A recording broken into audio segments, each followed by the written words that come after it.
I'm Chloe Becker, and I'm a senior at Magnificat High School in Cleveland, Ohio. This past year, I painted a mural in my school for a semester-long project in my junior theology class, with the intent of strengthening the Catholic Church's voice against racism. I painted 3 African saints, St. Augustine, St. Monica, and St. Benedict the African, and 2 African-American Catholic leaders who have causes for canonization, Venerable Father Augustus Tolton and Sister Thea Bowman. Above the saints, I chose to paint 5 constellations that each stand to represent a specific area of systemic racism. So my interest in racial justice began junior year with a collection of experiences I had that ultimately changed my life. The content of everything I was being exposed to, from both my school and my own exploration, gnawed at me, and I continued to look further, learning more about racism in any way I could. Ultimately, this led me to the mural. And to me, a mural is unmatched. A painting can be taken up and put down and moved around, but a mural becomes a part of a place forever. When you paint something on a wall, it no longer becomes the artist to keep, but becomes a part of a larger community. That's why I envision this mural becoming a part of my school, and for everyone there to hold a stake in being advocates for it and its message. Knowing what I wanted to paint a mural came naturally to me, but figuring out what I wanted to paint was a little bit more complicated. I wanted it to be an effective vehicle for racial justice, one way for me to do my part and encourage others to do theirs. So I came up with this: a way for my school to honor the stories of Black saints while publicly denouncing systemic racism.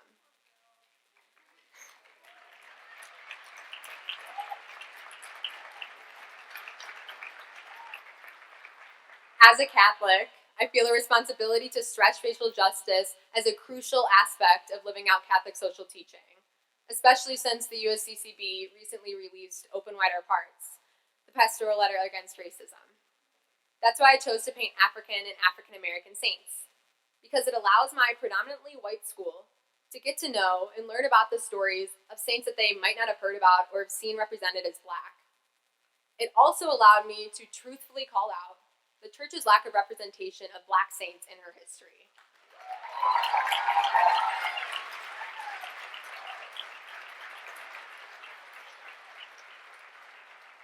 Above the saints, I chose to paint constellations.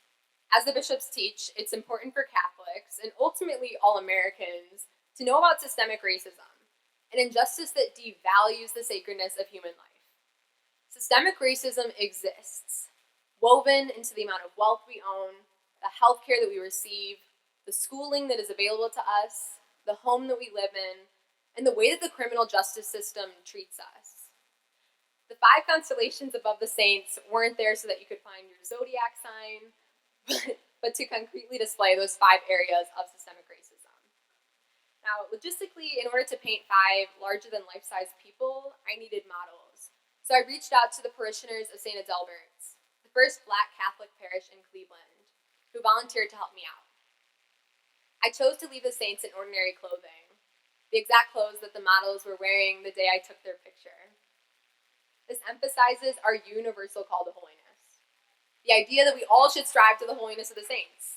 And working towards that holiness includes working for justice, because love requires justice. And regardless of the demographics of the communities and institutions that you currently call home, I think we can all logically agree that treating someone differently because of their skin color is wrong.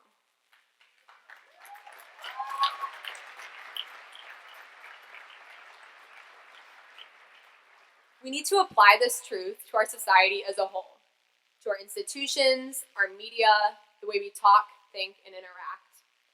At the bare minimum, we only need to do small things in order to do our part, even though I know that those simple things aren't always simple to do. Ultimately, opportunities will present themselves to us in our daily lives that will make us stop and question whether we should let the moment pass us by or speak up.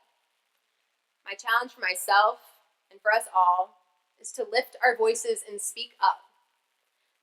And I guess speaking up is what I'm trying my best to do right now. And to address the elephant in the room, I'm white.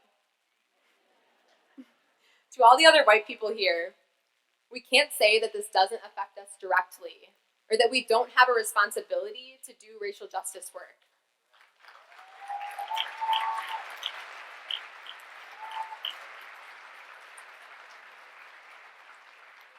The more you learn about the lived reality of people of color in this country, the more you realize that white privilege perpetuates these injustices, and our silence surrounding this racism speaks volumes.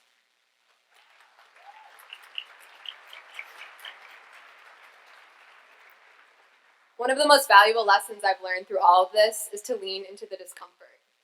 Challenge yourself to read up on the parts of racism that you don't understand, or seek to learn more about the experiences of people of color. Education and action. We cannot resolve the larger problems at hand simply by being nice and doing what's comfortable, because things will stay as they are, and what they are is far from just. I really think it's so powerful that all of us here have come from different areas of the world with varying experiences and walks of life, and are gathering with a common purpose to strive for justice. We can't go back unchanged, and without the desire to do something different in ourselves and our institutions. Our next steps, no matter how small, are to walk into uncharted ground and lean into the discomfort. I hope that the powerful lives of these saints fill you with passion as you respond to your call to holiness by loving the world through your justice. And finally, to honor the prophetic wisdom of one of the saints I painted, I'd like to share my favorite quote from Sister Thea Bowman. When Jesus is among us, to work among us miracles of transformation and miracles of love, there is no neutral ground.